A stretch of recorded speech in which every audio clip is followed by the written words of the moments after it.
अस्सलामुअलैकुम students, class 10th mathematics page आप 167 अपनी बुक का ओपन कर लें। चैप्टर 7 हमने ख़त्म कर लिया था। आज अगेन हमने इसी एक्सरसाइज नंबर 7.5 रिपीट करनी है। ये वाली एक्सरसाइज थोड़ी इम्पॉर्टेंट भी थी और थोड़ी टफ भी थी, तो exam of point of view से अक्सर इसी एक्सरसाइज में क्वेश्चन आते हैं, तो मैंने सोचा ये वाली एक्सरसाइज में आपको अगेन रिपीट कर दूँ। तो जो आज का आपका लेक्चर नंबर है वो है लेक्चर नंबर 31। जो हमने पिछले लेक्चर्स में क्वेश्चन किए थे बिल्कुल सेम वही हम क्वेश्चन करेंगे, क्योंकि वही क्वेश्चन आपके इंक्लूड हैं बोर्ड में। तो इसका सबसे पहले क्वेश्चन नंबर 1 है आपके पास, find the angle of elevation. तो एंगल ऑफ एलिवेशन क्वेश्चन को स्टार्ट करने से पहले मैं आपको थोड़ा बता दूं कि ऐसा एंगल जो कि हॉरिजेंटल लाइन से हायर होता है उसको हम कहते हैं एंगल ऑफ एलिवेशन, और ऐसा एंगल जो कि हॉरिजेंटल लाइन से क्या होता है, लोअर होता है, उसको हम कहते हैं यानी कि नीचे की तरफ होता है, उसको हम कहते हैं एंगल ऑफ डिप्रेशन। तो हम क्वेश्चन नंबर 1 स्टार्ट करते हैं। क्वेश्चन नंबर 1 है find the angle of elevation. Find the angle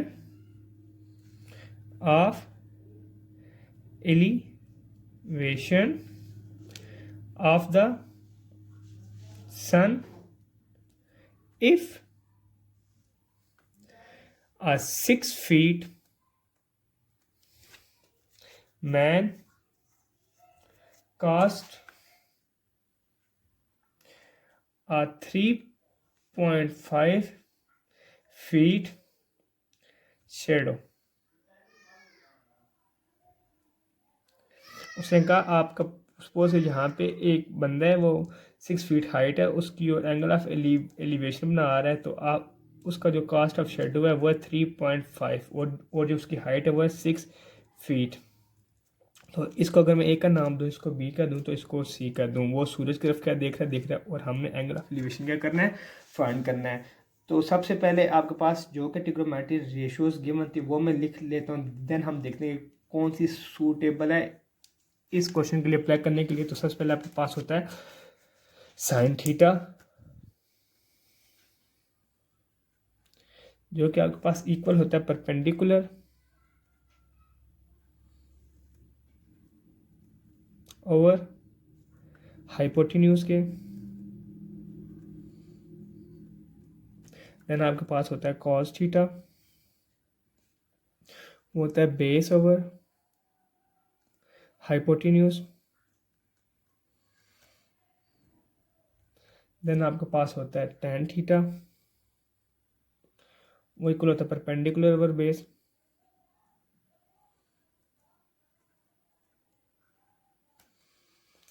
अब आप देखें जो आपके पास क्वेश्चन है इसमें परपेंडिकुलर गिवन है और बेस गिवन है, तो इस पे क्या लगेगा, आपके पास टेन थीटा लगेगा।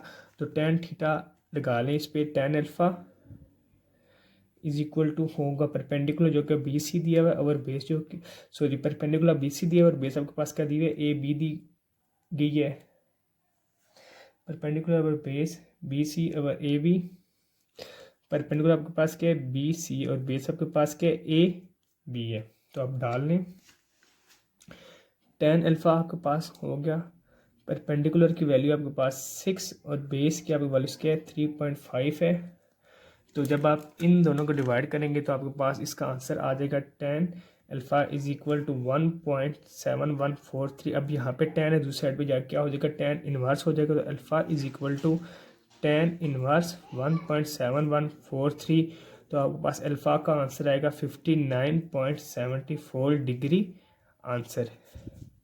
वो से देखें बी सी के आपके पास परपेंडिकुलर है और बेस ए बी आपके पास, तो मैंने इसकी वैल्यू डाल दी। अब नेक्स्ट मूव होते हैं, जो इसका नेक्स्ट क्वेश्चन इंक्लूड है आपके पेपर में, वो है आपके पास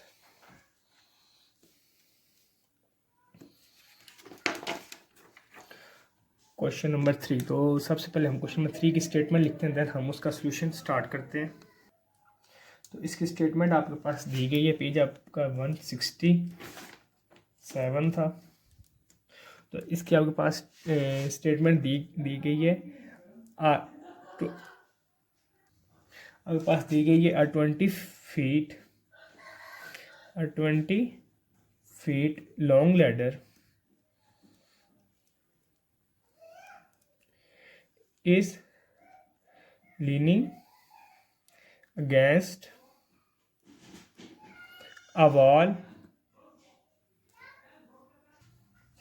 the bottom of the ladder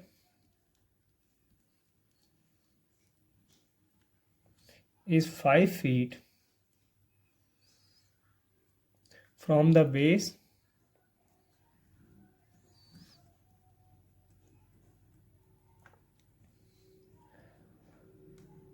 of the wall.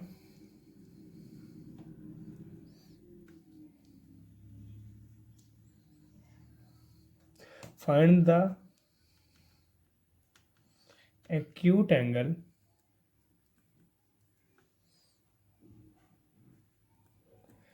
of elevation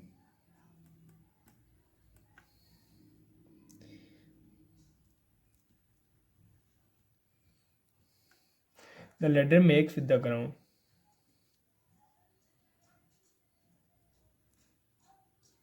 Makes with the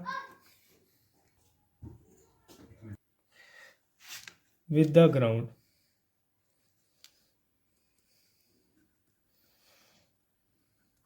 आपके पास एक लैडर है, सपोज कि आपके पास एक दीवार है, ये आपके पास लैडर है, ये इसके साथ लटकी खड़ी हुई है, जो इसकी ये फीट है 20 फीट है, और जो इसका शेडोग्राम बन रहा है 5 बन रहा है। तो अल्फा आपके पास हो गया। अगर मैं इसको ए का नाम दूँ, इसको बी का दूँ और इसको क्या दूँ, सी कर दूँ, तो आपने क्या फाइंड करना है, angle of elevation of find करना है, जिसको उन्होंने एक्यूट एंगल का नाम दे दिया गया। तो सबसे पहले मैं ट्रिग्नोमेट्री रेशियोज लिख लेता हूँ तीनों के तीनों अगेन। तो आपके पास इक्वल होता था sine theta is equal to होता है परपेंडिकुलर ओवर हाइपोटेन्यूज के, परपेंडिकुलर ओवर हाइपोटेन्यूज। उसके बाद होता है आपके पास कॉस थीटा, वो इक्वल होता है बेस ओवर हाइपोटेन्यूज। आपके पास टेन थीटा, जो के पास आपके पास इक्वल होगा tan theta is equal to होगा परपेंडिकुलर ओवर बेस के, परपेंडिकुलर ओवर आपके पास इक्वल है परपेंडिकुलर ओवर बेस के, कुलर ओवर बेस के। अब आपके पास इस क्वेश्चन में हाइपोटेन्यूज दिया हुआ है और बेस दिया गया है, और हाइपोटेन्यूज और बेस आपको पता है कॉस थीटा में, तो आप इस पे कॉस थीटा का फार्मूला निकाल लें, तो आपके पास क्या होगा, cos alpha is equal to base over hypotenuse. तो कॉस अल्फा आपके पास दिया, बेस की वैल्यू आपके पास ए बी है और हाइपोटेन्यूज की ए सी।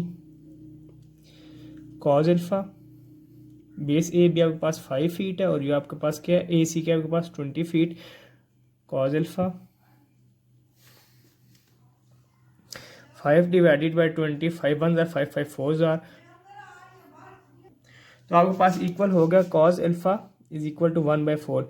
जब आप 1/4 को डिवाइड करते हैं, 4 अंदर आ 1/4 का 1 अंदर आ गया, 4 1 आ गया, पॉइंट लगा के 0 5 2 क्या होता है, 4 2 होता है 8, 2 बचा 0, 2 5 क्या होता है 4 5 होता है 20। तो आपके पास कॉस अल्फा आपके पास इक्वल आ गया 0.25। अब यहाँ पे कॉस उस साइड पे क्या जाके कॉस इनवर्स हो जाएगा, तो alpha is equal to cos inverse of 0.25। तो जब आप इसकी वैल्यू निकालेंगे तो आप ये आपके पास इक्वल आएगी 75 डिग्री 30 मिनट्स के। ये आपके पास आ गया सोल्यूशन। तो आज के लेक्चर में हमने अगेन एक्सरसाइज में 7.5 डिस्कस किया है। अगर अभी भी किसी बच्चे को इन दो क्वेश्चन कोई प्रॉब्लम है तो पता कर सकता है। आज का लेक्चर हम यहीं पे वाइंड अप करते हैं। अल्लाह हाफिज़।